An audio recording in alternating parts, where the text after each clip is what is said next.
శ్రీనివాస్ గారు, ఈ చర్చ అంటే మనం ఇవాళ చూస్తూ ఉంటే బీసీ రిజర్వేషన్ 42% రిజర్వేషన్ కల్పించేటువంటి అంశం ఏదైతే ఉందో అది ఒక పెద్ద క్వశ్చన్ మార్క్ లెక్క మారినట్టుగా కనపడతా ఉన్నది. అసలు సాధ్యమయ్యేటువంటి అవకాశం కనపడతా ఉందా? ఈ ఇన్ టైం లోపల 42% రిజర్వేషన్ కల్పించి ఈ రేపు 30 తారీఖు లోపలనే ఎన్నికలకు పోయేటువంటి అవకాశం ఉందంటారా? అంటే బీసీ రిజర్వేషన్ల యొక్క బిల్లు గత 20 నెలలుగా తెలంగాణ రాష్ట్రంలో సుదీర్ఘంగా ఒక ప్రక్రియ నడుస్తుంది. ఆ ప్రక్రియలో వివిధ రకాలుగా మీరు ఇంతకుముందు మాట్లాడినట్టు వివిధ రకాలుగా ఒకసారి అసెంబ్లీలో బిల్లు పెట్టి కేంద్రానికి పంపించడం జరిగింది.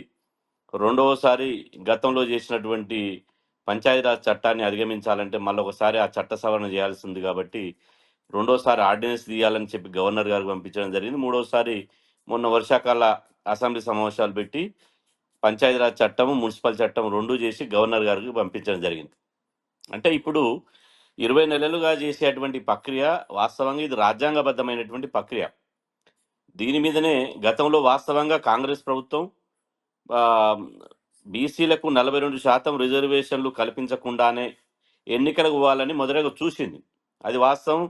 సెక్రటరీలో ముఖ్యమంత్రి రేవంత్ రెడ్డి గారు, అదేవిధంగా జానారెడ్డి గారు పంచాయతీరాజ్ డిపార్ట్మెంట్ అంతా కూర్చొని ఇక వారం రోజుల్లో ఎన్నికల నోటిఫికేషన్ వస్తుందని చెప్పి కూడా ప్రకటించారు. కానీ మేము అప్పుడు అడ్డుకున్నాం. కామారెడ్డి డిక్లరేషన్లో మీరు ఏదైతే మేము రాగానే 6 నెలల లోపు తెలంగాణ రాష్ట్రంలో సమగ్ర కులగణన చేస్తాం, 42% స్థానిక సంస్థల ఎన్నికల్లో రిజర్వేషన్ కల్పిస్తామని మీరు చెప్పారు కాబట్టి ఆ హామీని అమలు చేయాలి. అమలు చేయకుండా ఎన్నికలకు పోతే మాత్రం ఖచ్చితంగా బీసీ సమాజం ఒప్పుకోదు. బీసీలను మోసం చేస్తే మాత్రం ఊరుకునే ప్రసక్తి లేదు అని చెప్పి మేము ప్రభుత్వం మీద ఒక అల్టిమేటం జారీ చేయడం జరిగింది. దానికి తగ్గట్టు ప్రభుత్వం కూడా ఒక వెనకడుగేసి కులగణన చేపట్టడం జరిగింది. ఆ తర్వాత కులగణన అంటే ప్రభుత్వం కూడా ఒక అడుగు ఇంకట్టే ముందుకు పోతే మేమే హైకోర్టులో కేసు వేయడం జరిగింది.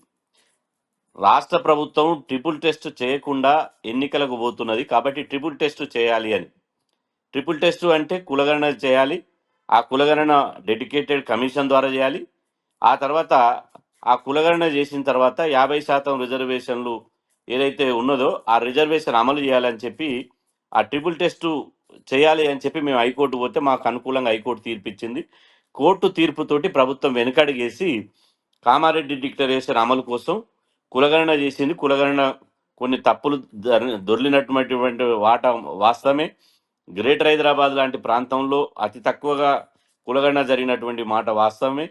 కానీ ఈ స్థితిలో ఇలా మొత్తంగా బీసీలకు 42% రిజర్వేషన్లు కాబట్టి సరే ఒక 5-10% అటు ఇటు ఉన్నా కూడా రిజర్వేషన్లకు ఎలాంటి డోకా లేదు కాబట్టి ఈ రిజర్వేషన్ల ప్రక్రియను ముందుకు తీసుకుపోవడానికి కావాల్సినటువంటి కులగణన లెక్కలు ఉన్నాయి కాబట్టి ఆ లెక్కలు ముందుకు తీసుకుపోవాల్సినటువంటి అవసరం ఉంది కాబట్టి దాన్ని మేము అంగీకరించడం జరిగింది.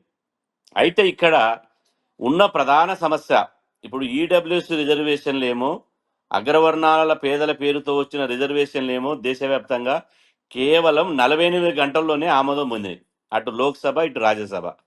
కానీ బీసీ రిజర్వేషన్లు వచ్చే వరకల్లా ఈ బీసీ రిజర్వేషన్లు ఖాళీ వార్డు మెంబర్లు, సర్పంచులు, ఎంపీటీసీలు, జెడ్పీటీసీలు.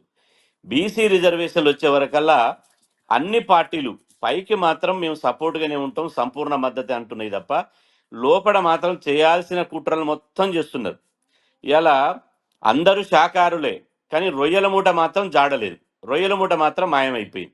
అందరూ అనుకూలమే, బీజేపీ అనుకూలమే, బీఆర్ఎస్ అనుకూలమే, కాంగ్రెస్ అనుకూలమే, సిపిఐ అనుకూలమే, ఎంఐఎం అనుకూలమే.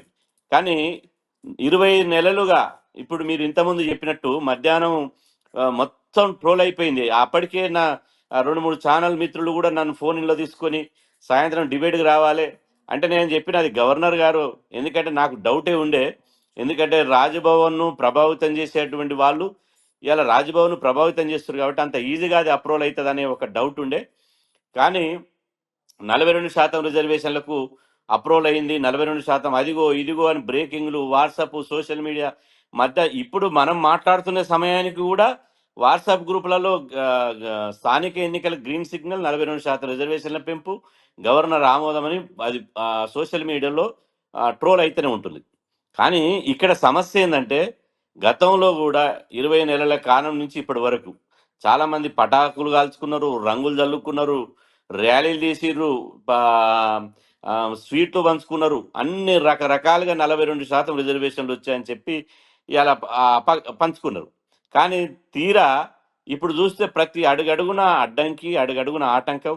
42% రిజర్వేషన్ కాలు పెడితే మెడకు, మెడకు పెడితే కాలుకు పెట్టి దానికి లేనిపోని కోడిగుడ్డుకు ఈకలు వీకినట్టు ఇలా అందులో ముస్లింలు ఉన్నారు, అందులో వీళ్ళు ఉన్నారు. ఒక ఆయన ఇదే బీసీ డిక్లరేషన్ కాదు ముస్లిం డిక్లరేషన్ ఒక ఆయన అంటాడు. అలా 10% రిజర్వేషన్ల బీసీ రిజర్వేషన్ 10% ఉందని ఒక ఆయన సెంట్రల్ మినిస్టర్ అంటాడు. అంటే అంటే దీని ఒక గ్రామంలో ఒక ఒక విశ్వాసం గల కుక్కను చంపాలంటే దాన్ని ఏమన్నా అంటే సమాజం ఒప్పుకోదు. కానీ దాన్ని ఏం చేయాలి, పిచ్చి కుక్క పిచ్చి కుక్కని బదనాం చేయాలి. కాబట్టి దాన్ని పిచ్చి కుక్క పిచ్చి కుక్కని బదనాం చేసినాక దాన్ని చంపిన వాడిని గ్రేట్గా అరే నువ్వు బాగా చంపిన పిచ్చి కుక్కని అంటారు.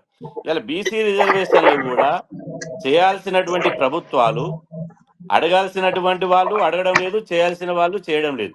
కాబట్టి ఇవాళ రిజర్వేషన్లు ముస్లింలు ఉన్నారు, అదేవిధంగా వీళ్ళు ఉన్నారు, వాళ్ళు ఉన్నారు, వానికి 10% వచ్చిందని కుంటి సాకులు చెప్తూ దీన్ని సాగదీస్తూ సాగదీస్తూ బీసీల జీవితాలతో ఆడుకుంటున్నారు.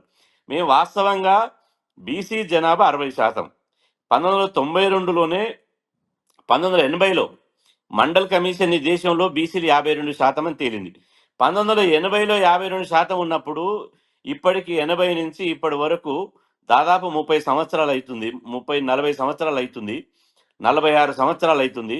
46 సంవత్సరాలుగా జనాభా 52% ఉంటుందా? ఇవాళ అయినప్పటికీ కూడా ఇప్పటికి 60% పైగా బీసీ జనాభా ఉంటుంది. అది మ్యూట్ తీయమను. కానీ కాంగ్రెస్ వాళ్ళకు ఏం కళ వచ్చిందో మరి ఎవరు చెప్పిండో కళ్ళ నువ్వు తెలియదాలు 42% పరిమితం చేసిరు. శ్రీనివాస్ గారు 42% కైనా కూడా ఒక్క నిమిషం అండి, ఒక్క నిమిషం. ఆమోద ముద్ర వేయండి. శ్రీనివాస్ గారు మేము 60% ఉన్న వాళ్ళు 42% కన్నా వేయండి అంటే